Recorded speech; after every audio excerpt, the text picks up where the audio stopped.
And the Oscar goes to... And the Oscar goes to? And the Oscar goes to...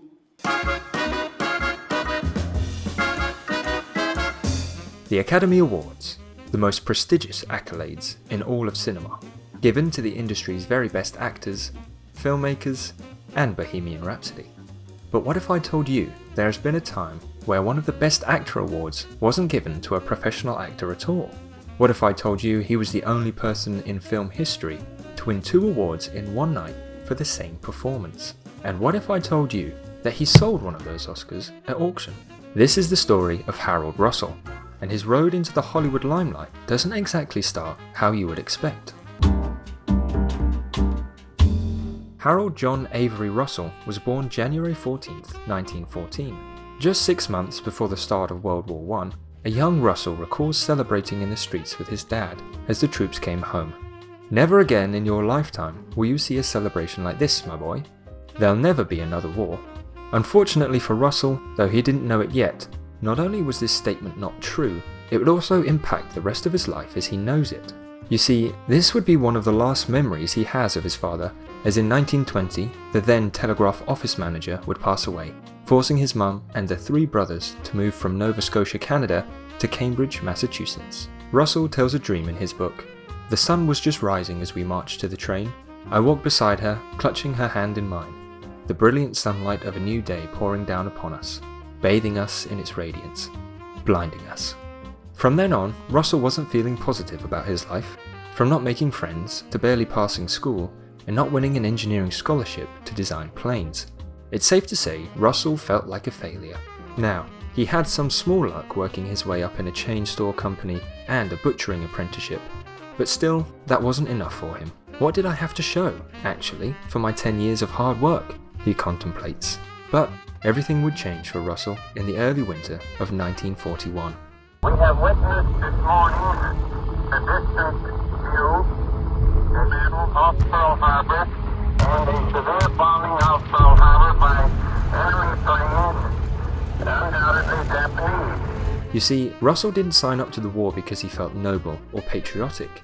He signed up because he felt like a failure and wanted to make the most of his life. In fact, he actually got rejected from the Navy and Marines because he was missing one of his back teeth. In February 1942, Harold Russell joined the army, and he worked hard. Thinking back, Russell remembers his first day coming into camp at 4 a.m. He recalls, on his way to base camp, that his companions actually questioned if he was a spy, sent by G2 to report morale, due to his original positive nature at the situation. He also recalls his colonel, with an angry white moustache and eyebrows, who was interrupted by one of the newbies. With a turkey red face, the boy was shown no mercy. Russell, for the first few months, was unsure if he made a mistake. Still, he persevered. From finishing parachute school, earning his sergeant stripes and becoming a demolitions instructor, as well as what he described as a rough, tough, ugly paratrooper, he started to make progress in his life. Again though, Russell had his doubts. Although he was happy in the army, he questioned if the skills he learned would be useful after his time serving, if teaching men to destroy bridges and kill was for a good purpose. But Russell hadn't been to war yet, and, even with his doubts, wanted to finally put all his training to good use. On July 11th, 1942, Russell graduated demolition school, having learned how to turn cars into bombs, derail trains, and even dry up an entire city's water supply.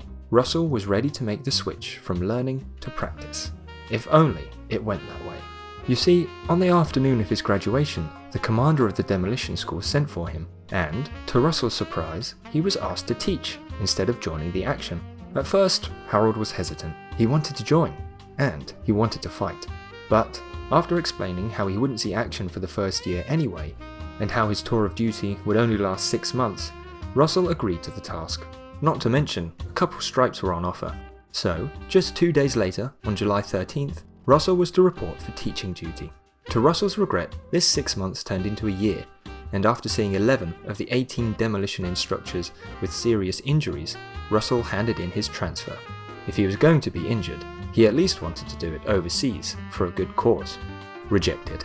So he kept trying, and eventually, on his 4th or 5th attempt, he got accepted into the 515th Parachute Infantry Regiment of the 13th Airborne Division.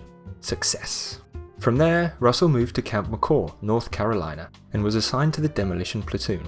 Russell described the 13th Airborne as a jinx outfit, having lost its first commanding general in a plane crash 2 days after taking charge, as well as many other casualties. But, in all this, on June 6th, the accident that would change Russell's life took place. He lost his hands.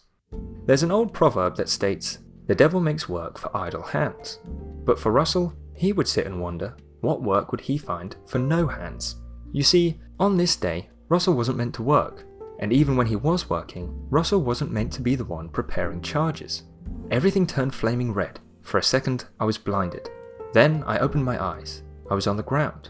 I didn't know what had happened. I was stunned, bewildered. Then I looked at my arms. My hands were gone. There were bloody shreds of skin, muscle, and bone where they had been.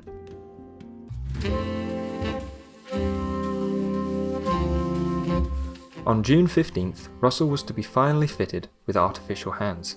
You see, this was a tough spot for Russell, not only because of the obvious, but also because he had to see and speak to other amputees, and in that, he would have to admit that he lost his hands in training, not combat.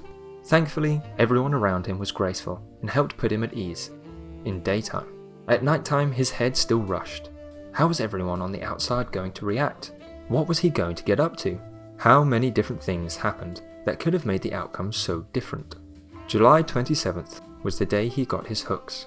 It took adjustment, and initially he asked for fake hands, but they were no good. In time though, he became acclimated to what he described as the metal claws, and although he still disliked the judgment, they were a lot more handy than plastic hands. As time went on, and after a nasty furlough period, Russell fought the embarrassment and finally embraced his features. I might just as well learn to like it, because there's nothing I could do about it anyway, and I began to see that it's not what you've lost that counts, but what you have left.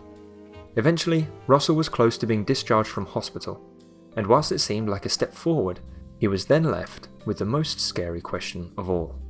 What now? This is when Russell would unknowingly take his first steps towards the Hollywood limelight. At first, Russell wasn't too sure what he was going to do. It was likely to be advertising, something with not too much use of the hands.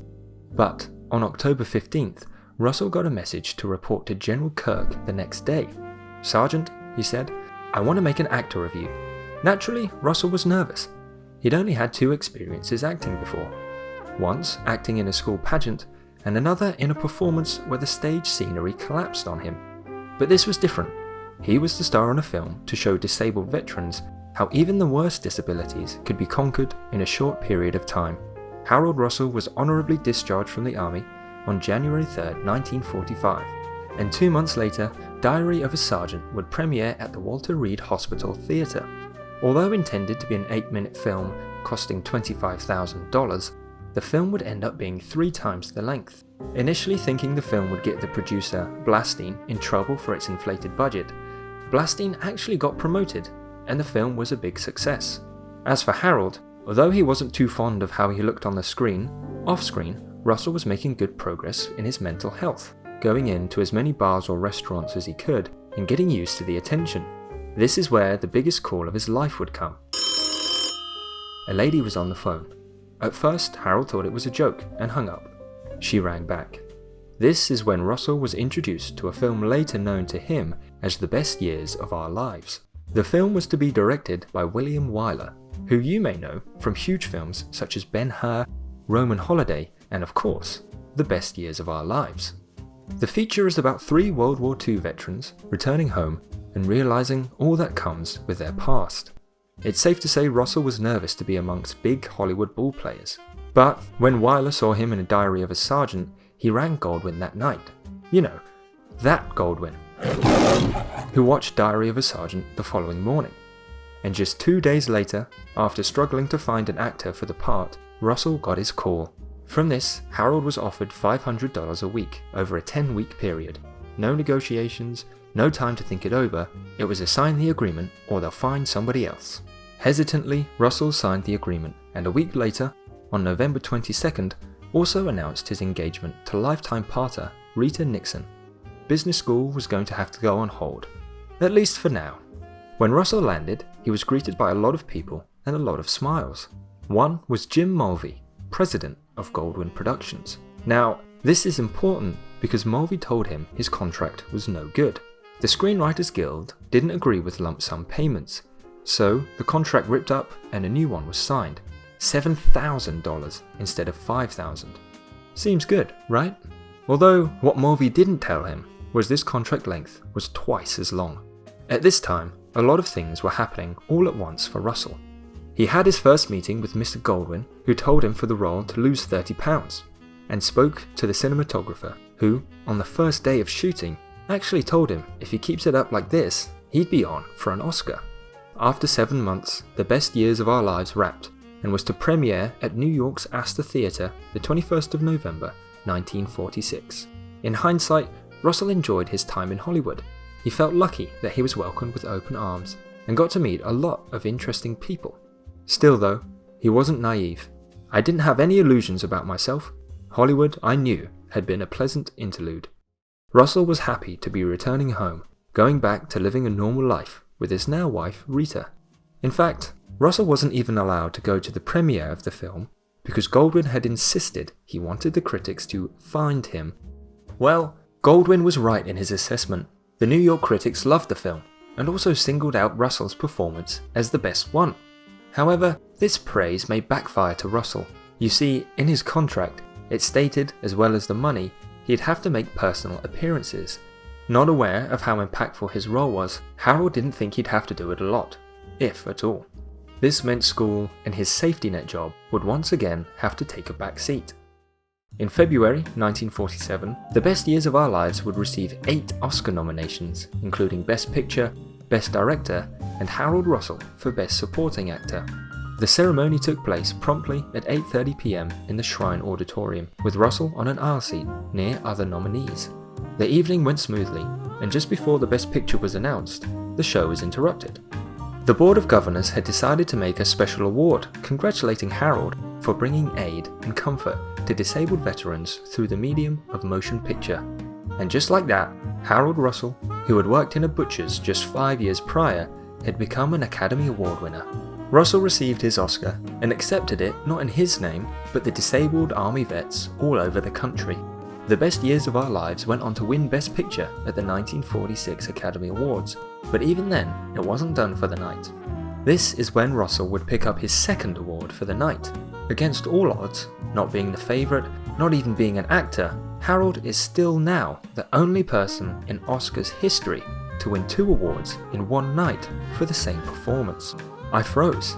For an instant, I thought I was dreaming. It reminded me of that terrible moment long ago when the jump master had booted me out of the plane. In the car, on the way to the after party, Russell found himself reflecting. He knew that this wasn't going to last forever. Handicapped people are asking how to prepare for the job market.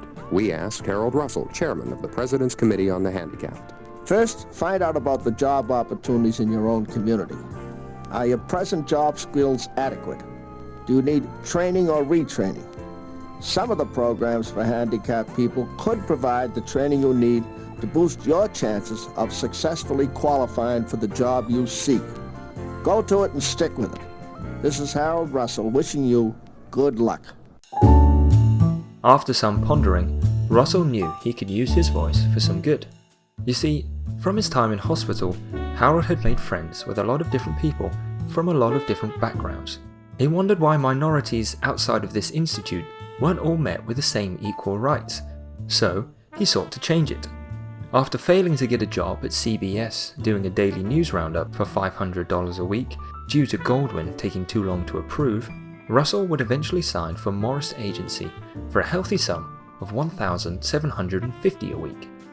This job, as well as being a hefty sum, would entail Russell to go around and perform for audiences, give speeches, or whatever he wanted to do to entertain a crowd. Eventually, Harold settled on a few things: talking behind-the-scenes Hollywood goss, playing piano with his 2 hooks, and finally doing a play on democracy, racial understanding, and unity. The audience didn't hate it. Sure, the other acts were usually comedians or singers, but he would always get his applause. However, this was another thing that would accidentally put Russell on the right path. You see, as it happens, a gentleman in the audience coming to see another act saw Russell's performance. He was so moved by it, it led to an offer for Harold to join the Anti-Defamation League for Racial Justice. At first, Harold was hesitant. He would have to take a $1.5k pay cut for one, but ultimately decided it was worth it. This was an incredibly noble thing to do, and Russell loved every second of it. Educating children and having fulfilling conversations about government, voting, and justice for minorities. Harold Russell did a lot more in his incredible life, graduating Boston University, becoming head of American Veterans, a volunteer-led organization formed by veterans from the military, as well as starring in 2 more films, naturally not reaching the incredible heights of The Best Years of Our Lives. In fact, the money from that film eventually dwindled. Sure, the film was everywhere, but Harold was receiving no residuals from its success. So, in 1992, Russell gave his Oscar for Best Supporting Actor to the Herman Darvik autograph auction, and later that year in August, the Oscar was sold for around $65,000. And it's not because to save my wife's eyes, or it's not because we're financially disastrous, or not because of any reason, except we needed a cushion, a financial cushion. Later, it was revealed that the unidentified figure to purchase the award was a gentleman named Lou Wasserman, a talent agent and studio executive who allegedly donated the award back to the Academy. Either way, Harold Russell was able to turn a tragic story of loss into an inspiring story of conquering oneself and the power of helping others. Russell died on January 29, 2002 in Needham, Massachusetts, leaving behind an iconic film performance and reinstating his favorite adopted mantra, "It's not what you've lost, but what you have left that counts." Thanks for watching.